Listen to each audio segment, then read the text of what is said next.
Thank you all so much for coming out. We're going to spend a little bit of time together today talking about how we play with magic and make interactive worlds at Walt Disney Imagineering. My name is Sara Thacher. This is Brent Strong. Hello. And when I'm at Imagineering, I have worked in R&D. So I've done a lot of work in R&D thinking about what are the new experiences that we really want to do, but we don't have the technology for. How can we build that technology to create that experience? And equally, how do we, there's some brand new cool things out there. What do we do with these? How do we turn this technology into an experience? Because ultimately, at Imagineering, we're an entertainment company. So, and lately, I've been taking all of that work and translating it into a new project as part of the Star Wars portfolio, the Star Wars Immersive Multi-Day Resort Experience that is announced, thank you, that's announced for Florida. So that's a little bit about what I do as a creative director at Walt Disney Imagineering. And hi there, I'm Brent Strong. I'm also a creative director at Walt Disney Imagineering. I've been at WDI for about 13 years now and spent most of that time working on new interactive experiences that bring our guests closer to the magic.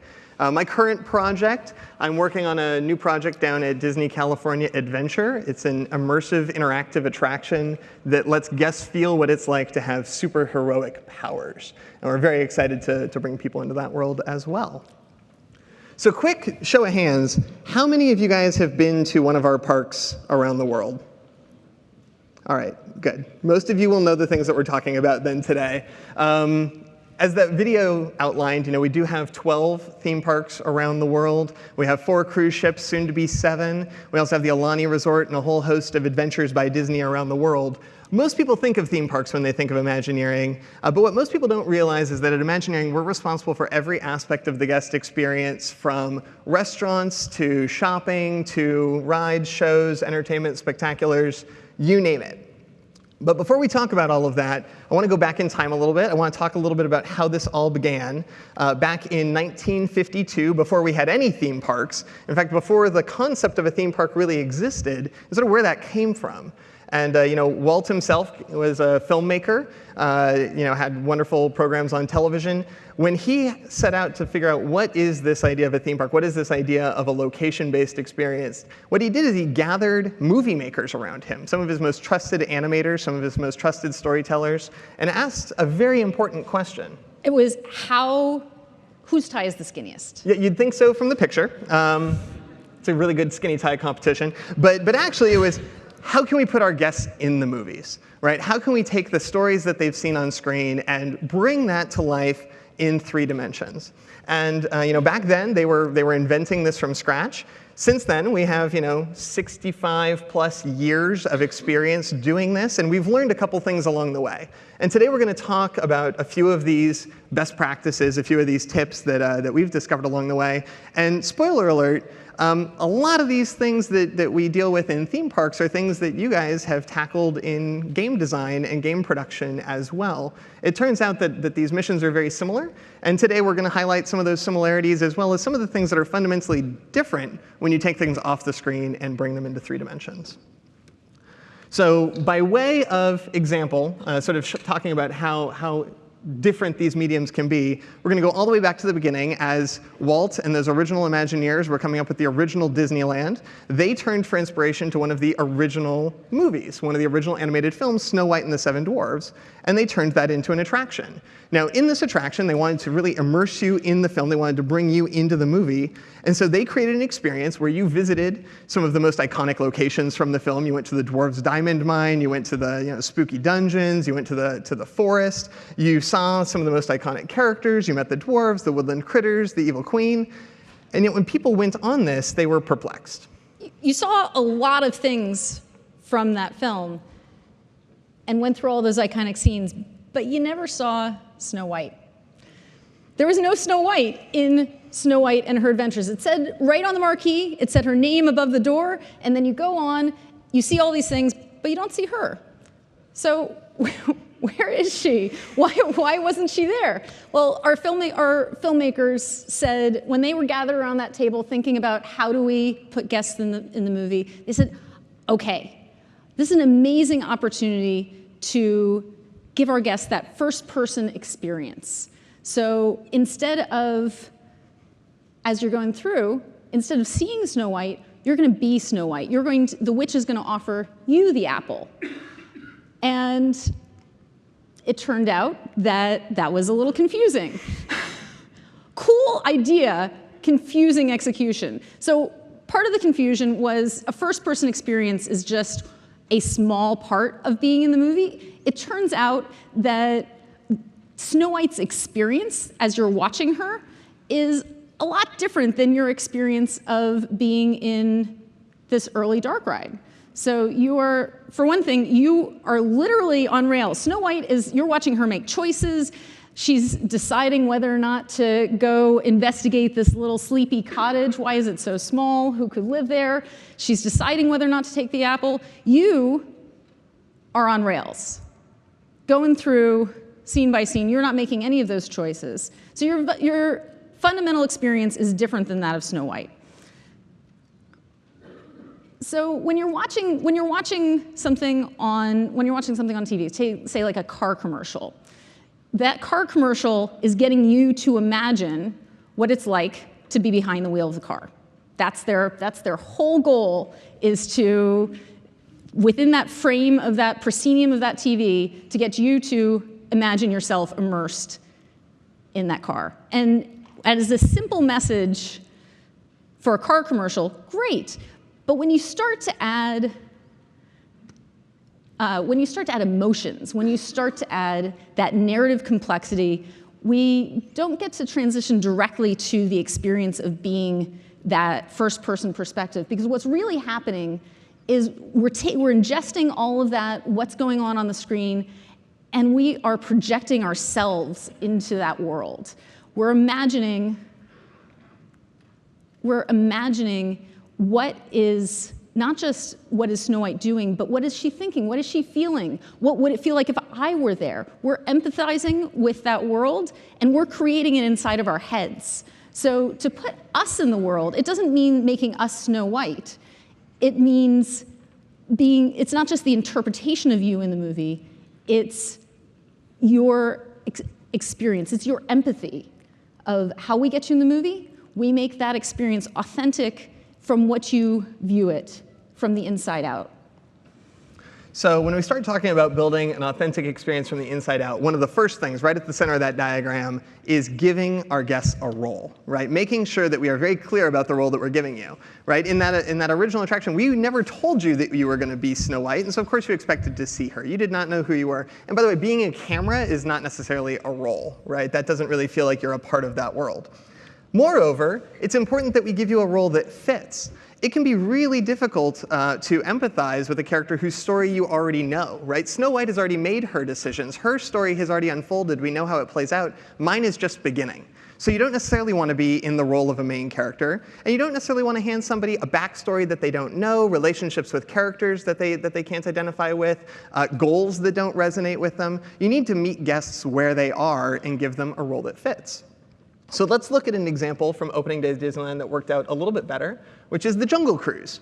Now, on the Jungle Cruise, you have a clear role. In fact, it's right there on the marquee. You are a river tourist. You are here to experience the wonders of the jungle. You go on a wonderful adventure hosted by a skipper. That skipper is interacting with you as a tourist. You are playing that role quite authentically. Another example here, classic attraction, is the Haunted Mansion. Now, here you are a guest of the ghosts. How do we know that? Welcome, foolish mortals, to the Haunted Mansion. I am your host, your ghost host. Well, we know because the ghosts tell us, right? The ghost host himself welcomes us as foolish mortals into the Haunted Mansion. We are invited guests. And, you know, we kept building on that. We could become passengers on a spaceship in Star Tours, where we could blast off to a world far, far away. And again, how do we know that we're passengers on a spaceship? The entire queue is set up as an airport, right? It's set up as a travel departure port where we're going through, you know, baggage screening and security. We're seeing our ship prepped for launch. There's even a captain who addresses us and brings us into that world. So in all three of these examples, we are going to incredibly aspirational places. We're meeting aspirational characters.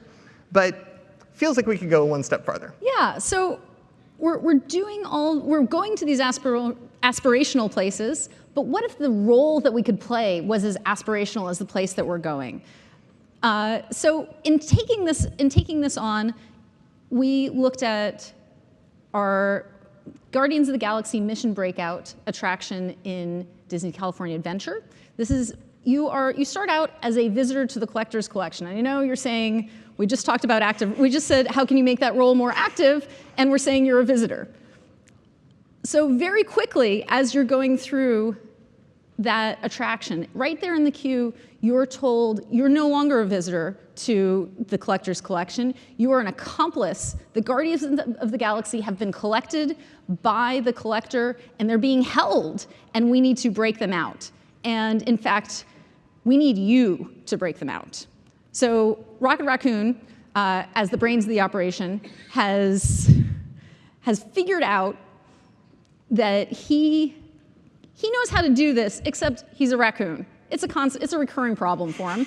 So he recruits you to use your human hands to be able to scan your hands and defeat the security measures. So you are a necessary part of getting this to happen.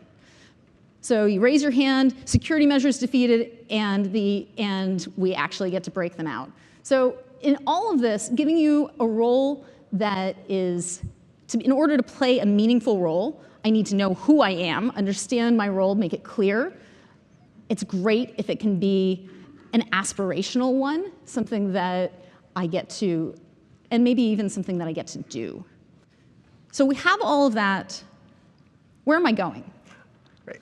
Well, so as we create our worlds, right, as we bring the worlds of the film to life, now that you have a role, we want you to inhabit a living world, right? When you see Snow White, in that frame, for example, she is able to not walk through a static world. Static worlds are creepy worlds. Even the Haunted Mansion, which is full of dead people, moves, right? In horror movies, when things are static, that's how you know that things are about to get really, really scary. And so when we bring these worlds to life, we want to create living worlds, breathing worlds, worlds that move. And obviously, Walt and those original Imagineers with a background in animation were passionate about that. And so, Walt at the time was very intrigued by these little mechanical birds. He had found a couple of these and actually started a small collection. And these birds, these little mechanical birds held the illusion of life, right? That same concept that they had in their film animation, they were seeing play out in 3D space. And this became a trend in Imagineering. This became a cornerstone for us, this idea of audio animatronics, and using that illusion of life in 3 dimensions to bring our stories to life in new ways. And this is just a couple brief clips of some of the highlights. That one right there, Lincoln standing up, that was sort of a seminal moment in audio animatronics, right? Up until that moment, the animatronics were very stiff, very stationary. Everyone thought that Abe was just going to be sitting there in that chair, all nice and peaceful. And then he goes and he stands up, right? He becomes more lifelike than anyone had expected him to be.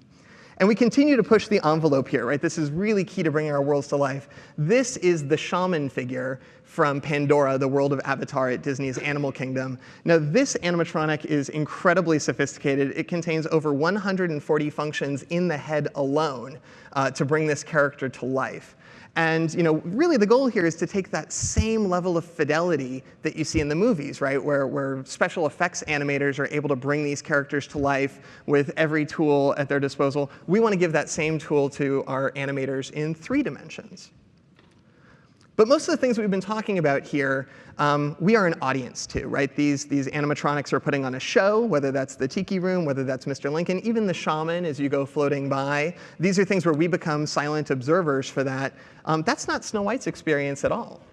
Yeah, she's in a world where as she moves through it, that world reacts to her presence. That's how we know that she's in that world. And so to do that, we started asking the question, can we make that illusion of life responsive? Can we make that world respond to what you do?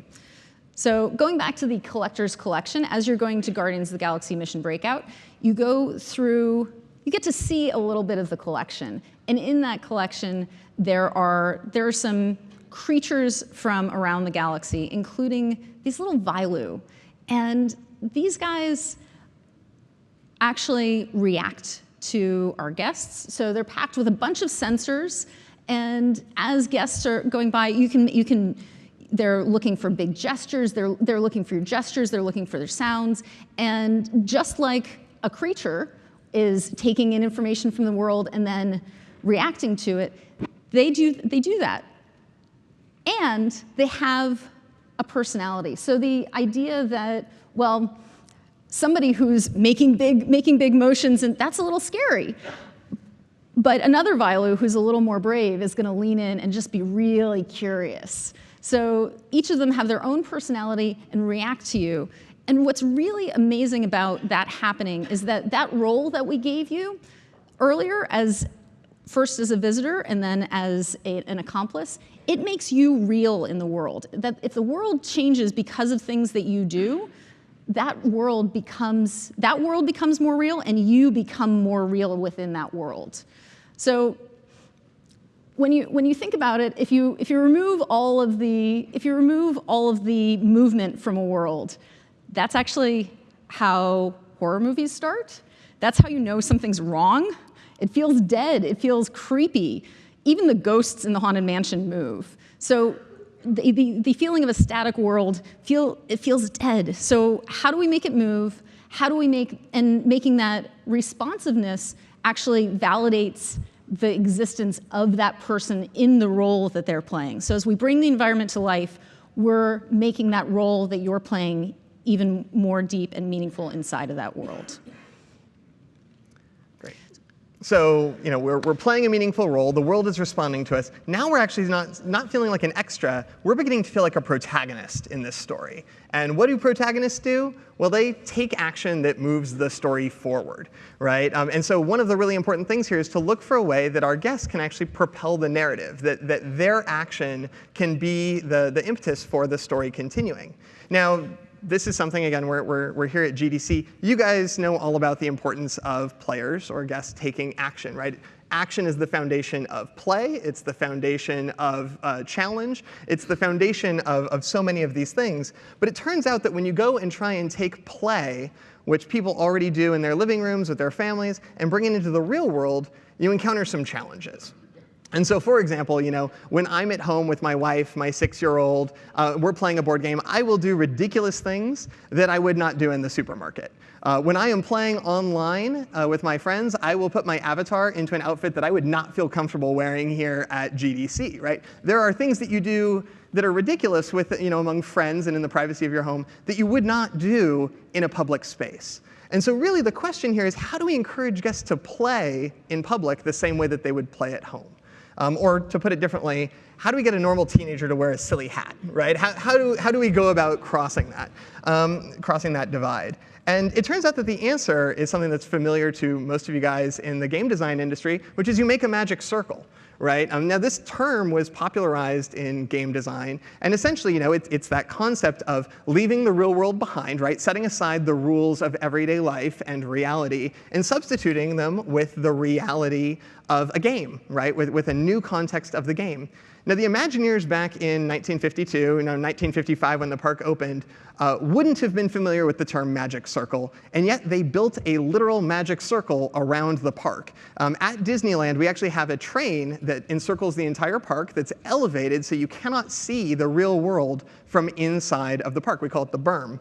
And actually, at the entrance to this park, as you cross through underneath that train track, there's a plaque that explicitly states, "Here you leave the real world behind and enter a world of fantasy," right? And so that's actually the trick. It turns out that we're not asking you to play in the real world. We're giving you an alibi to play in a fantasy world. We're creating a fantasy world that it happens to exist in real space. And when you do that, it gives you permission to play, right? It gives you permission to act. It gives you permission to experiment and to role play in a way that you may not do out in public spaces, and yet you will do here at Disneyland. And we see this all the time. And we've taken advantage of this by creating a lot of experiences that allow you to take a deeper part in the story and really move the story forward. So one example of this is Agent P's World Showcase Adventure that is out in Epcot in Florida. Now, this was actually designed, he might be here in the audience. Is Jonathan Ackley out there right now? Okay, if he's raising his hand, I can't tell. But one of our Imagineers here at the conference actually designed these games, had been creating adventure games for home platforms for a long time, and actually came to Imagineering and created a series of adventure games that play out in physical space. And these allow you to explore the environment, just like you would in a traditional adventure game. But instead of pointing and clicking, you're actually physically moving through the space. Now, in order to understand this video, you have to go back to a time when we didn't all carry smartphones in our pocket. We actually used to hand out flip phones for this experience so that people could have it. But as you're moving through the park, you are receiving missions. You are receiving treasure hunts, scavenger hunts that allow you to find and trigger magic in the environment. You interact with physical props. You deploy satellite dishes. You receive encoded messages. You interact with cast members. You interact with all sorts of things. And it turns out that while the mechanics are very similar to playing an adventure game at home, there's something very different that happens when it plays out in the real world. We're all very used to having agency in a world of pixels. It's very different to have agency in a world of bricks and mortar, right? To actually change the physical environment around you at the push of a digital button is still very magical, right? That phone almost becomes a remote control for the entire park, and you're able to find magic right under your nose, or in the case of this troll, right under his nose, right? And really make things sort of magically appear. Now, we've taken this one step further, and last year we launched the Play Disney Parks app.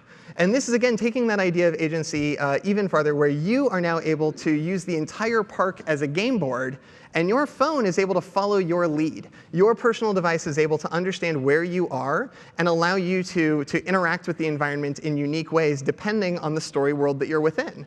And so if you take your phone to Peter Pan's Flight, the wonderful Peter Pan adventure, you're able to collect pixie dust. You're able to find hidden objects, and you're able to even make Tinkerbell appear. If you bring that over to Space Mountain, you start landing spaceships and preparing for your flight through outer space.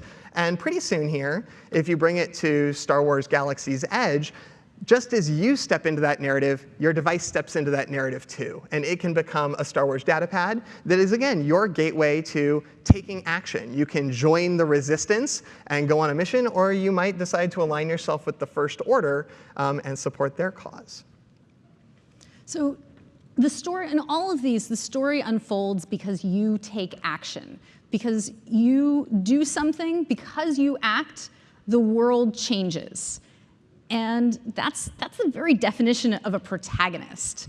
The world, your experience of the world, that story does not continue unless you do something. Things don't happen to you, things happen because of you. And so we took that idea and said, all right, that's pretty exciting as a park. What happens is park overlay in these little pockets of discovery throughout the park. How can we extend that to maybe a classic attraction? So as a pilot, to try out what does this look like, we launched the Haunted Mansion Ghost Post. This was a small pilot to figure out what does it look like for people who really want to be protagonists. We haven't let you be a protagonist in that world. You've been a visitor, a guest of the ghosts. How can you, if you want to develop a relationship with those ghosts, how can you have that and actually help move their story forward?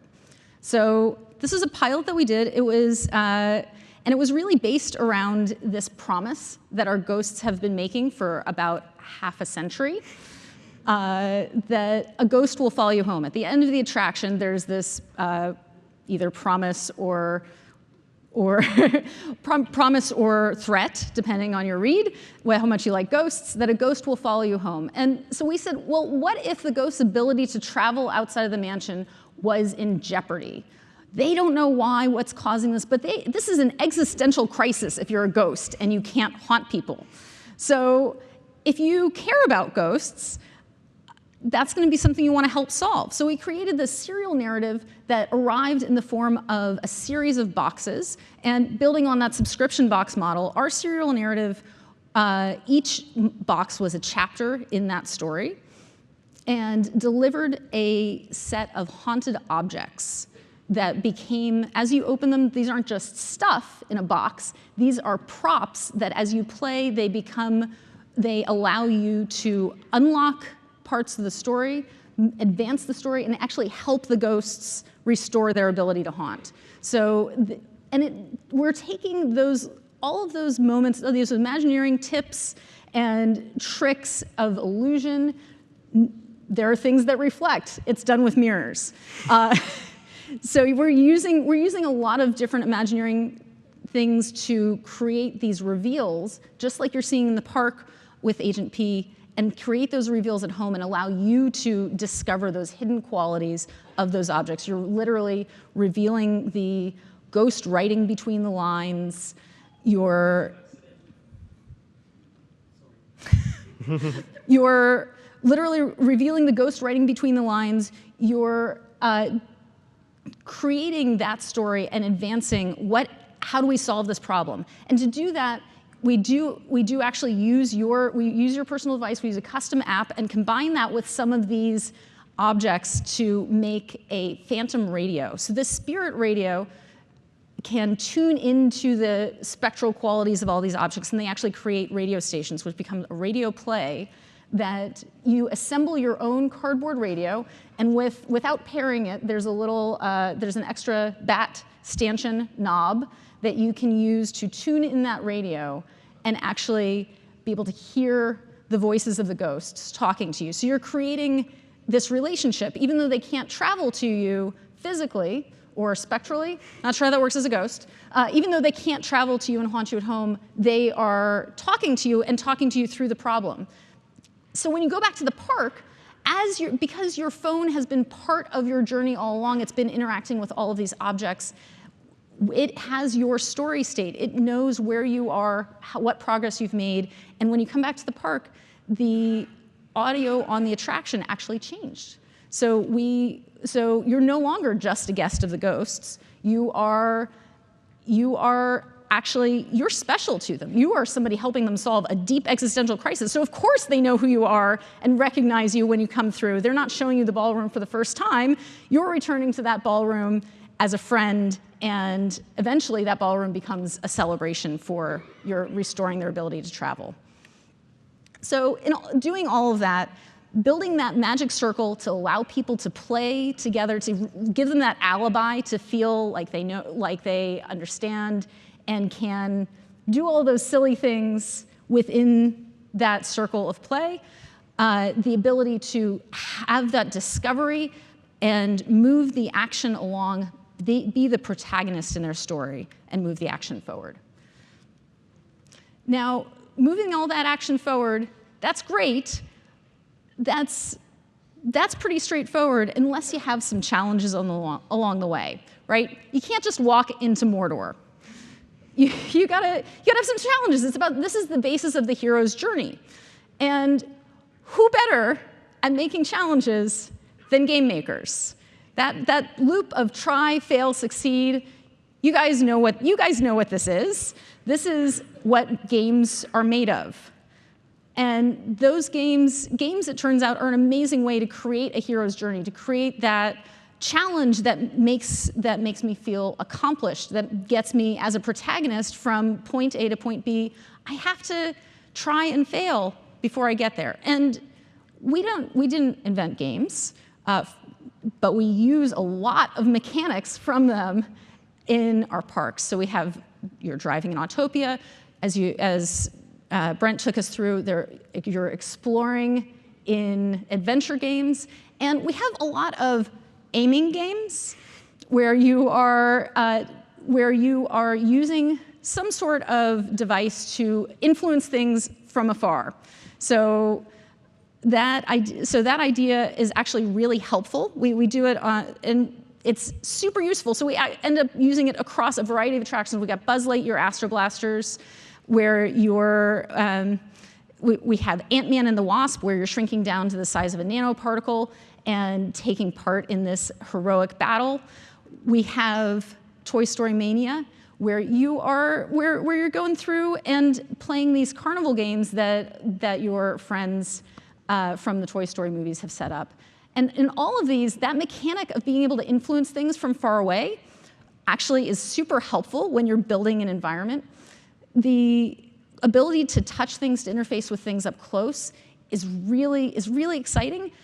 there are a bunch of illusions that we can use if we control how close you can get to it, and we can make that physical world come to life in a really exciting, extraordinary way that you can only do in person.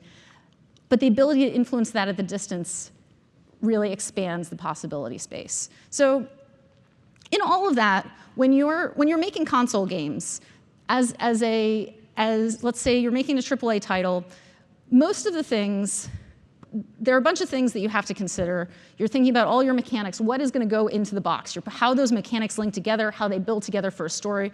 We're all thinking about the same thing. What you're not thinking about is, well, most of you, probably when you're making a game, you're assuming that if you're making a AAA game that's going to take a few hours to play, there's a place where somebody's going to need to sit down. You don't really think or say that that's not in the instructions, and certainly not in the box. You just assume that they already have a way to display that game, a way to see what you've made, and a way to interact. That controller, you assume is already there. And for the most part, unless you're a launch title, you're assuming that they've actually used that controller before, have some level of familiarity with it. Now, when we're making experiences in our parks, when we're making these built experiences, all of those things you build. You build how do I want you to be where you're interacting? I'm going to build that. If it's a place to sit, great. If it's not, also got to build that. It may not be a screen, but some way to see the results of my actions. And that way to actually act upon those things. You're actually responsible for building all of those things. So you're responsible for it, but it also offers up some pretty cool potential. Yeah, so by way of example, we'll go back to Toy Story Mania. And so in Toy Story Mania, again, you can't take anything for granted. We had to invent the place to sit, right? That ride vehicle is a custom invention for Toy Story Mania. It's a wind-up toy that because you've been shrunk down, you're able to be in. It's able to move through the environment. It's able to spin around. It's able to provide a bunch of physical thrill before, in between rounds of play. We also invented the medium by which you're going to see these things. And in the case of Midway Mania, it's actually a hybrid of physical space and virtual space, where you're using a physical controller to interact with a virtual environment.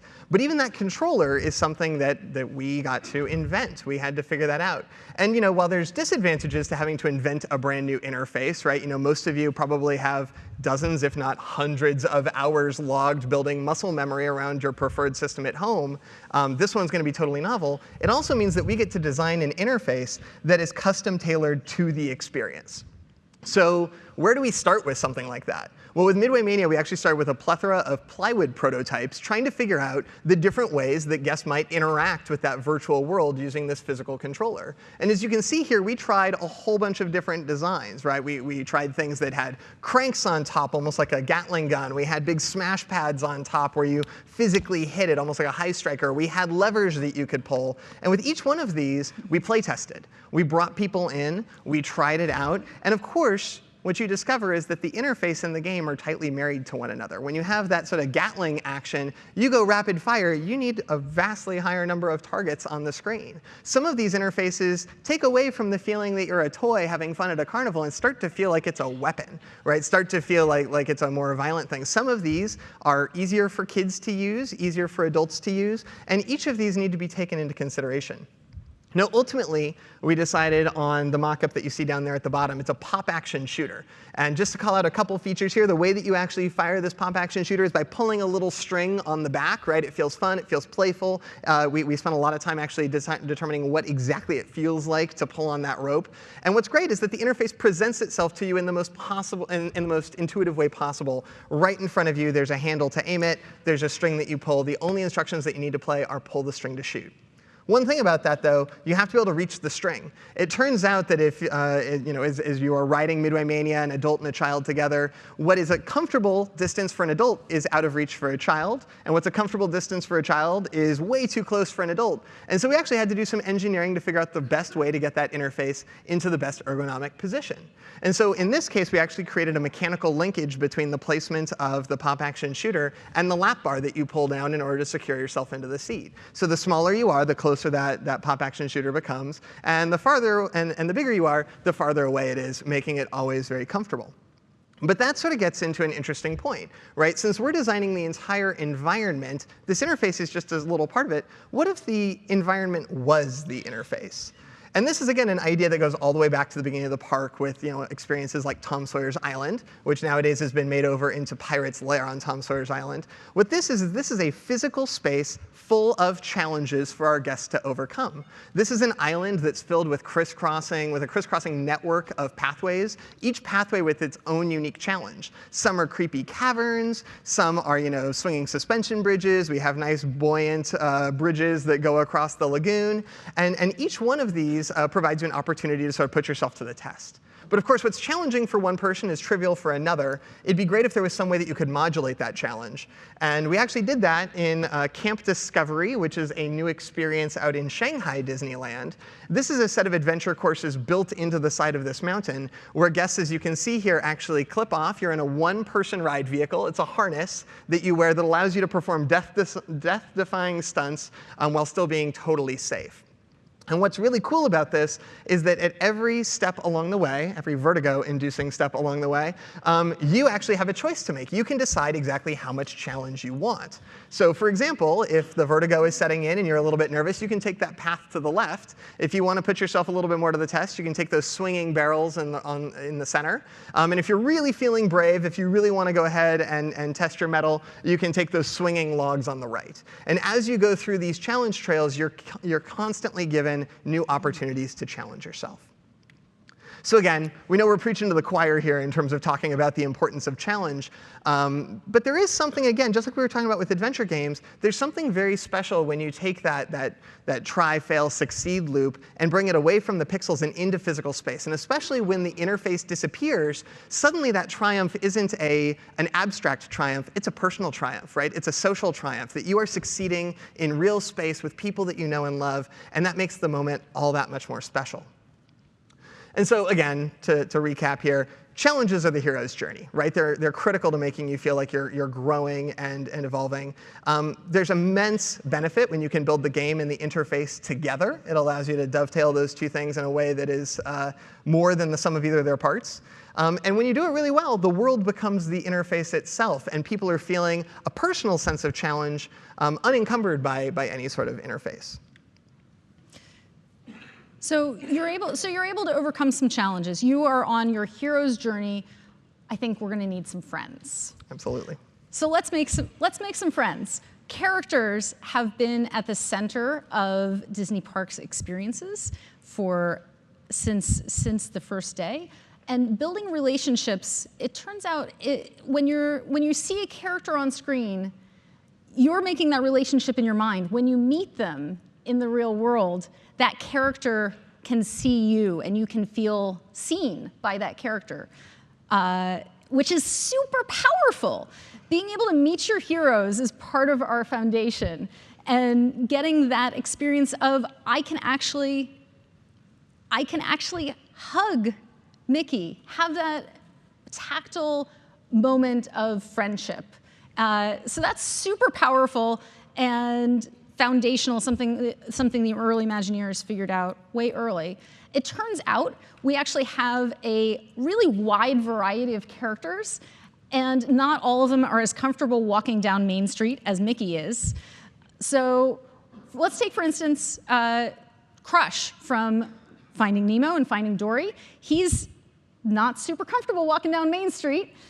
In fact, he's way happier to swim in the ocean. So we made a little window to the ocean and actually invite our guests in to have a conversation with Crush as part of the show Turtle Talk with Crush. And in this show, you are actually just having a conversation. Crush is a super curious guy, and it turns out kids are also pretty curious creatures themselves, so they get along really well. He can ask them questions, they can ask him questions, and the show evolves based on what everybody is curious about. So Crush shares a little bit of his life on the reef, and that allows you to create this relationship with the character with a little bit of added technology to bring that to life. Now, to extend the work of other characters that are really tough to bring to life, when we want to bring them off the screen, how do we do that? We have extended our work in audio animatronics that you saw earlier into autonomatronics. And what do I mean by that? Well, we have some characters who also are want to roll around and move. They're less able to, they're less Mickey-sized, so how are we going to get them to move around? Well, we want them to be able to do that autonomously. We don't want to have them bolted down to bolted down in a show building. And so developing a little bit of extra technology to allow them both to navigate safely, but enough to understand their environment so that all of those relationships, that ability to respond to somebody when he's rolling around out in Tomorrowland, he can go by and actually, because he's aware of the world around him, just like all of us, he can actually clock that person over there, and as he's rolling past, make eye contact, and maybe even get curious enough to go over. Of course, you may, because of that eye contact, that's an invitation now for our guests to interact with him too. So all of that is really special and ways that we are giving our characters the ability to have a relationship and see our guests. So now I want to pull a lot of the things that we've been talking about together into one example. We have an attraction out in Florida called Enchanted Tales with Belle. This is at the Magic Kingdom in Walt Disney World that really employs a lot of the tactics that we've been talking about so far to create that deep relationship with the character. We're going to cast you in a role. We're going to let you overcome some challenges. Of course, we're going to be using some technology along the way. And in this experience, you're actually coming to help Belle celebrate her anniversary with the Beast. And as such, we're actually going to be helping to retell the story of the day that she met the Beast. And again, like I said, put a lot of these tactics into play. So for example, the first room that you move into is not only inhabited, it's not only a moving, living world, but it's a world where you actually get explicitly cast a role. You get to determine what part in that story you want to play. You can be everything from a suit of armor to enchanted dishware to the Beast themselves. You can see the kid wearing the red cape, usually the most adorable kid in the crowd, but honestly it works with everybody, gets to be the Beast in this retelling of the story. We move into another room where we have our director, Lumiere, who again is another enchanted object come to life that's able to choreograph some of this action and help us put on this production. And then, of course, the star of the show herself, Belle.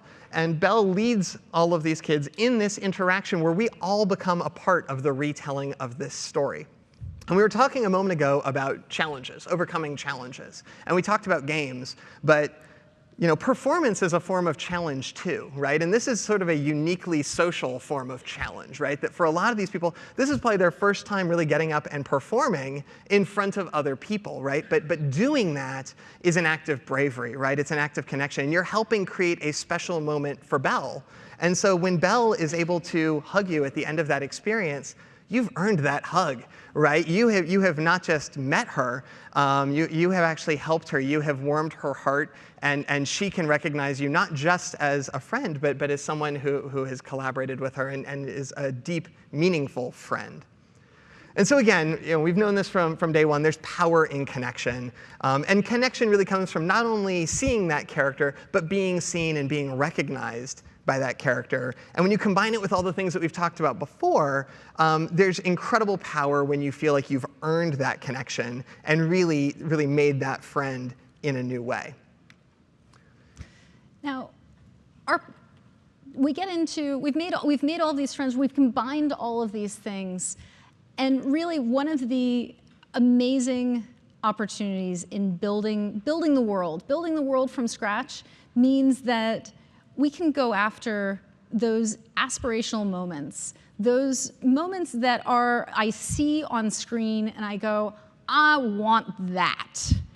That thing, I want that. We were going back to the car commercial of you're having the moment of that just looks like it would feel amazing. And it's that feel amazing that we're going after. So how do we bring that magic to life?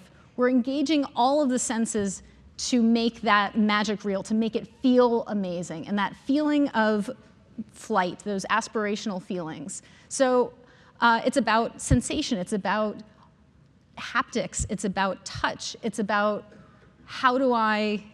the thing that I saw on screen, that looked cool, how does it feel? Now, this section, I'm gonna warn you, when you're talking about all the senses, Keynote actually is a slide talk is a really hard thing to do to communicate all the senses. So you're gonna have to use a little bit more imagination for this section of the talk as we go through, because we haven't invented the scratch and sniff slide deck yet. Not yet. Working on it. Yeah. So in Peter Pan, this is an opening day attraction, and we're starting to get into this. We're using a little bit of forced perspective to give you that sensation of flying over London. And in fact, that perspective that we have of flying over it, you're seeing it underneath you. That's part of that's part of the aspirational experience of flying. The non-aspirational experience of flying of I'm in a metal tube, I'm looking out the window and seeing the clouds pass by, I am a passenger. If I am flying, I am looking down, I have the world spreading out underneath me.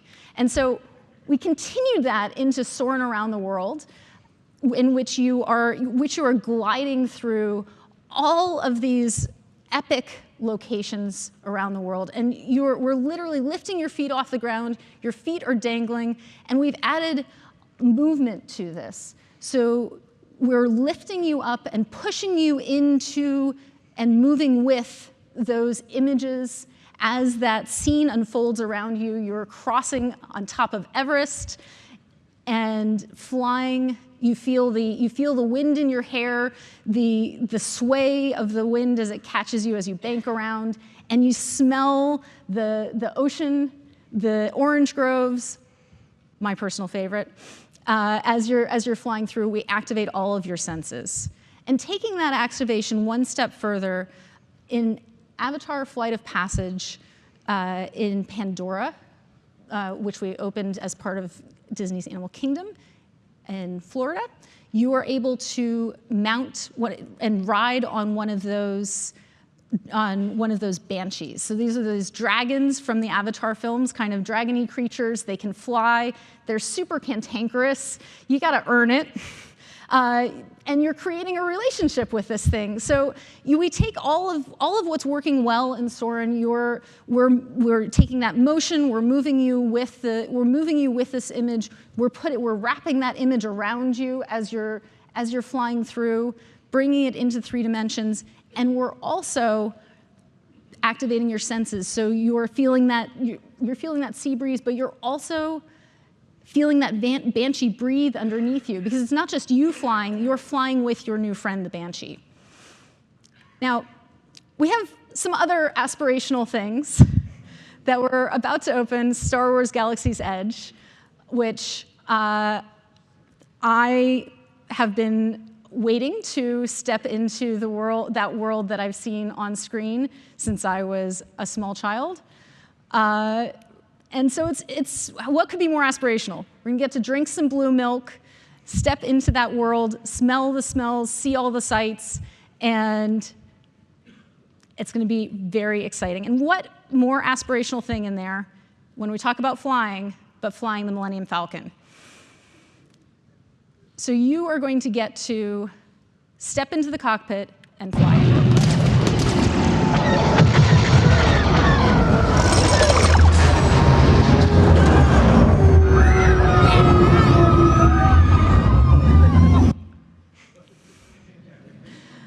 Just a little teaser. So in all of this, when you step into that cockpit, you have been given a very clear role. You are the new Millennium Falcon pilot. And with that role, you're engaging the whole environment. That environment is actually responding to what you do. Those lights blink, that hyperspace lever goes. You're overcoming a bunch of challenges and moving the action forward as you're going through. So the reason why you go to light speed is because you pull that lever. You're in charge of hitting those buttons, targeting those TIE fighters, and making sure that you get through, that you move that action forward. And you're building relationships along the way. Depending on what shape you get that Millennium Falcon back, that's going to matter as well. And so your friends might respond a little differently depending on how you handled yourself as a pilot. And all of this bringing together the wish and the dream of being able to fly the Millennium Falcon. So, we've sort of done exactly what we're saying. We're building this experience from the inside out, right? Starting with that role, putting you in the world, and really figuring out how we put you in the movie, right? And these are all wonderful tips and sort of techniques that we've figured out along the way to put you in the movie. But it turns out that there's one additional wrinkle. It's not just about putting you in the movie. It's about putting all of you in the movie together, right? These are family experiences. These are experiences that you want to share with your loved ones, with your friends. It turns out that people don't just come to the park for the attractions. They come to the parks to be together, right? They come to the parks to connect with people that they love. When you're exploring a fantasy world, a place that you've never seen before, it levels the playing field between adults and children, and you're able to experience awe together. When you wear a silly hat, it's not just a fashion choice. It is that alibi to play. It is that opportunity for an adult to engage with their children in a way that they may not even do in their own living rooms. When you overcome challenges together, when you share a meal together, when you play together, what we're doing is we're creating indelible memories, right? We're creating experiences that people are going to carry with them for the rest of their life. And that's tremendously impactful. It's powerful that these places and that these experiences can actually bring people together. And that power is one of the reasons that I come to work every day, is that ability through these experiences, that power to bring people together. And with great power comes great responsibility. Because we have the responsibility to build that world. And that's really why we're here today. Because what we have discovered over the last 65 years of figuring out how do we put you in the movie is that it takes more than just some filmmakers. To put guests in the movie, you need more than movie makers. You need a whole range of skills. And those skills are bringing that world into dimensions, bringing that world to life. You need roboticists and those same powers of animation that bring animated worlds on screen. Those characters live with that power of animation. You need storytellers who understand how to build a space for the guest inside of that world. That they have storytellers who build that story around our new protagonist, the guest, how to create those special effects and illusions. And you maybe need some people who are willing to move mountains or even build them if necessary. You need and being able to bring those to life, to activate those surfaces and use them to tell an infinite variety of responsive stories. And of course, the people to take it together into the field. And as you've probably noticed, a lot of these things have to do with games. And the qualities that make games so evocative and keep us playing are also the qualities that make our guest experience possible, that make you the protagonist in the world, that keep the world responding to you, give you challenges, and ultimately turn into that wish fulfillment. So thank you all for joining us. Thank you.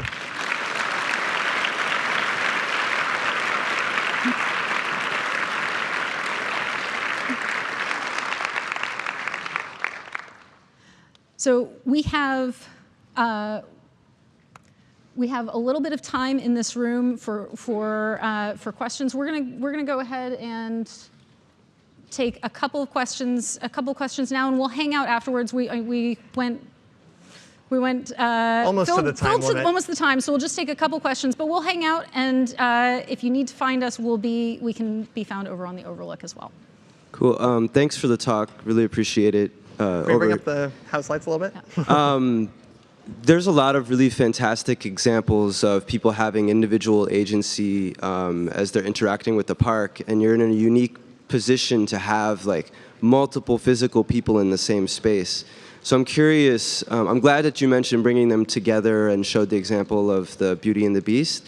How does having multiple people in a space shape the way that you think about cooperative gameplay, and like what are the challenges and considerations that you have to balance between having like emergent behavior and emergent gameplay with kind of making sure that experiences are contained?